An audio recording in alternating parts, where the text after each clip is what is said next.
Les risques telluriques en France, toutes et tous concernés. Une série de podcasts réalisés par l'infrastructure de recherche EPOS France. Séismes, tsunamis, éruptions volcaniques et glissements de terrain gigantesques marquent régulièrement la conscience collective. La France est relativement épargnée par les événements majeurs, mais elle a été et reste à la merci de phénomènes telluriques dont les effets peuvent être destructeurs en métropole et outre-mer. Ce podcast donne la parole aux scientifiques qui œuvrent à mieux comprendre ces menaces. Aujourd'hui, nous accueillons Agathe Chirocel, juriste de formation spécialisée dans la responsabilité des chercheurs et des pouvoirs publics en situation de crise. Elle nous partage ses travaux menés au laboratoire Magma et Volcan, au carrefour entre le droit et la volcanologie.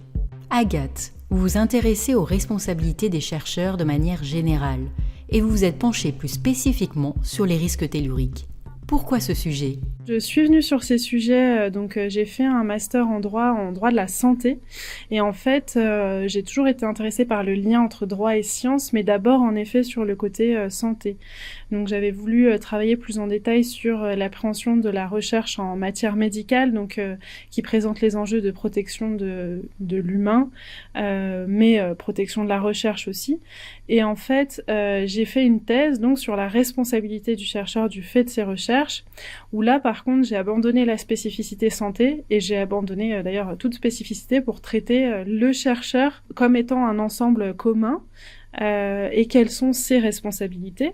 Et donc après avoir soutenu cette thèse-là, les volcanologues de Clermont se posaient la question de leur responsabilité sur les spécificités justement de la gestion du risque et au-delà aussi du temps de crise en fait, sur la gestion vraiment de la transmission de l'information dès lors que l'on détient une information, comment doit-on la transmettre, etc. Et donc ça c'est l'objet de mon post-doctorat qui me permet en fait de préciser les travaux que j'ai faits en thèse qui étaient plus généraux sur la recherche du coup. Les scientifiques ont-ils une responsabilité légale en matière de gestion et de communication de crise ? Alors justement, sur les responsabilités légales, moi, la difficulté à laquelle j'ai fait face, c'est que j'avais très peu de ressources juridiques, parce qu'il existe très peu de choses ou des choses très sectorielles. Donc justement, c'est pour ça que j'ai précisé que je venais de la santé, parce que c'est le seul cadre où il existe des choses, parce qu'il faut protéger la personne humaine se prêtant à la recherche. Au-delà de ce cadre-là, et donc pour les spécificités du risque volcanique, il n'y a aucune responsabilité, si ce n'est celle qui se construit progressivement, qui a trait à l'intégrité scientifique. Donc par exemple, tout ce qui est plagiat, falsification de données, etc. Là, il existe une responsabilité. Mais ensuite, lorsqu'une information scientifique est transmise, dès lors qu'elle a respecté les règles de l'art, qu'elle a été acceptée par la méthodologie scientifique, il ne semblerait pas y exister de responsabilité. Alors je le formule comme ça parce qu'il y en a eu une en Italie, et donc c'est le fameux cas de l'Aquila, où là, en effet, le juge en première instance a condamné des chercheurs. Comme le symbole était fort, ça a souvent été un petit peu transformé, on va dire, l'information, mais les chercheurs avaient bien été condamnés parce qu'ils n'avaient pas transmis correctement l'information du doute scientifique. On les a pas condamnés pour ne pas avoir prédit, en fait. Donc c'est bien là la spécificité, mais en appel, ils ont été relaxés parce que, en fait, ils ont fait tout ce qui était en leur pouvoir de faire.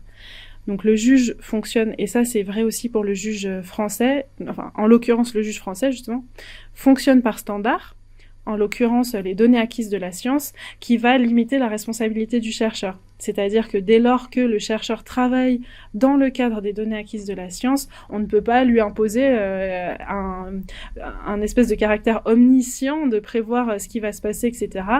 Donc s'il respecte les choses, il ne sera pas responsable.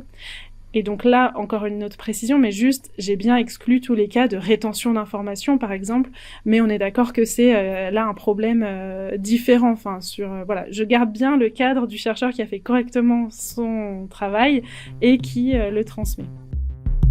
Le cas du séisme de l'Aquila en 2009 a-t-il influencé le droit en France ou les pratiques des chercheurs ? Alors sur le droit, je ne dirais pas ça comme ça.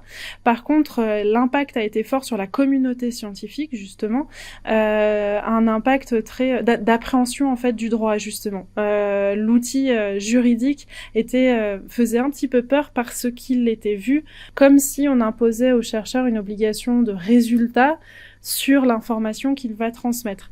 Et en fait, c'est plus ces conséquences sur la communauté scientifique qui ont eu des conséquences sur le droit, comme par exemple le fait d'ouvrir une thèse pour réfléchir sur la responsabilité du chercheur, qui est en fait, donc les volcanologues parlent beaucoup du syndrome de l'Aquila, et ils étaient en demande de réponse. Donc pas de conséquences sur le droit en tant que arsenal législatif ou jurisprudentiel, mais des conséquences sur la réflexion sur le droit en fait. Merci Agathe.